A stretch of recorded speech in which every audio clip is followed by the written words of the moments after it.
On another matter, yesterday, President Trump took bold action to finally restore law and order right here in our nation's capital. The president declared a crime emergency in the District of Columbia, federalized the D.C. Police Department, and mobilized the D.C. National Guard to end violent crime in our nation's capital. As part of the president's massive law enforcement surge, last night, approximately 850 officers and agents were surged across the city. They made a total of 23 arrests, including multiple other contacts. Last night, these arrests consisted of homicide, firearms offenses, possession with intent to distribute narcotics, fare evasion, lewd acts, stalking, possession of a high-capacity magazine, fleeing to elude in a vehicle, no permits, driving under the influence, reckless driving, and a bench warrant. A total of 6 illegal handguns were seized off of District of Columbia streets as part of last night's effort. This is only the beginning. Over the course of the next month, the Trump administration will relentlessly pursue and arrest every violent criminal in the district who breaks the law, undermines public safety, and endangers law-abiding Americans.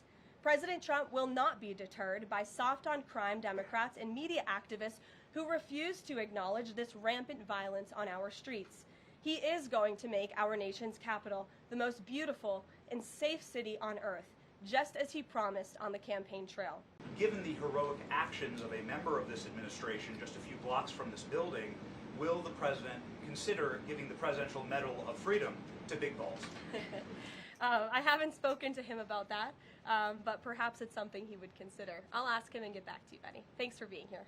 Is there a timeline for the security operations here in D.C.? And also, is there going to be an immigration component to this, and what would that look like? Look, if law enforcement officers encounter a criminal in this city, and they are an illegal alien, of course the appropriate measures to detain and deport that individual will be taken, as they should. No city should be a sanctuary for anyone other than law-abiding American citizens, and that has been the position of this administration since day one. As for the timing, we will reevaluate and reassess and make further decisions after this 30-day period is up.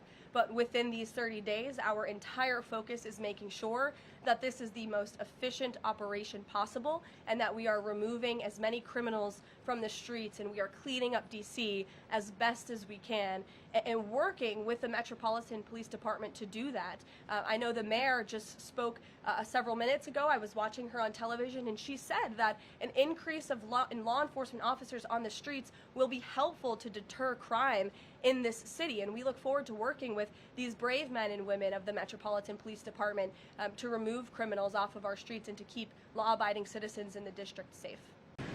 Regarding the president's efforts in Washington, D.C., do you have any specifics about how homeless people will be dealt with, where they would be moved to? What does this look like? I do, yes, and it's an important question, so thank you for raising it. The Metropolitan Police Department, with the support of the new federal agencies who have been surging on the streets of the District of Columbia, are going to enforce the laws that are already on the books here in Washington, D.C. For far too long, these laws have been completely ignored, and the homelessness problem has ravaged the city. So D.C. Code 22-1307 and D.C. Municipal Regulation 24-100 give the Metropolitan Police Department the authority to take action when it comes to homeless encampments. So homeless individuals will be given the option to leave their encampment, to be taken to a homeless shelter, to be offered addiction or mental health services, and if they refuse, they will be susceptible to fines or to jail time. Again, these are pre-existing laws that are already on the books. They have not been enforced, which is part of the reason for this federalizing of the National Guard to bring in this assistance for law enforcement.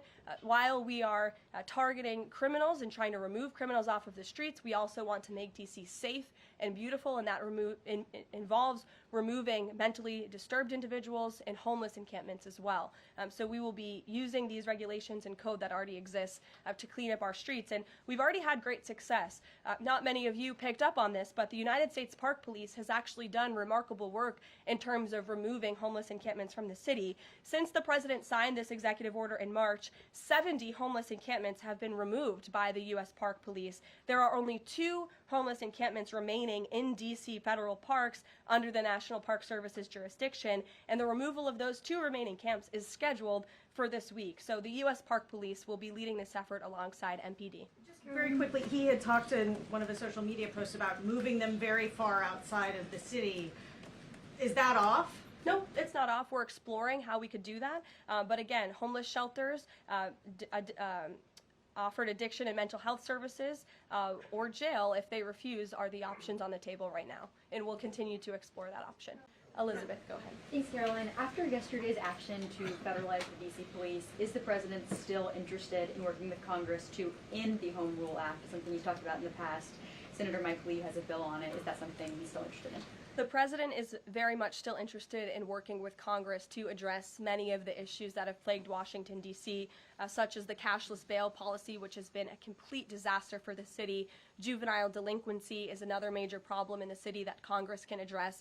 So I know Congress is on recess right now. When they get back to work to Washington, this president looks forward to having these conversations with our friends on Capitol Hill so we can work with them to make D.C. safe and beautiful again. And again, we encourage Democrats to join us in this effort. Perhaps their approval ratings would move up a little bit. If they did, I saw a new poll today, Democrat approval rating is at an all-time low, 32%. If they could just stand by the basic notion of law and order, perhaps they would see that tick up a bit, and we welcome them to do that. Ed. And then if I can, Sure.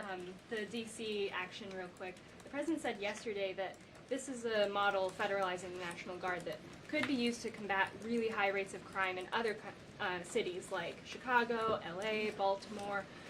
What sort of authority would he have to deploy forces like that, absent the Home Rule Act? Look, the president is speaking about what he'd like to see take place in other cities around the country. Right now, this administration is focused on making D.C. safe and beautiful again. When the time comes, we'll talk about that. But I will note that the president wants to see all of our nation's cities be safe. But I think starting with our nation's capital is a great place to begin, and it should serve as a model for the rest of the country.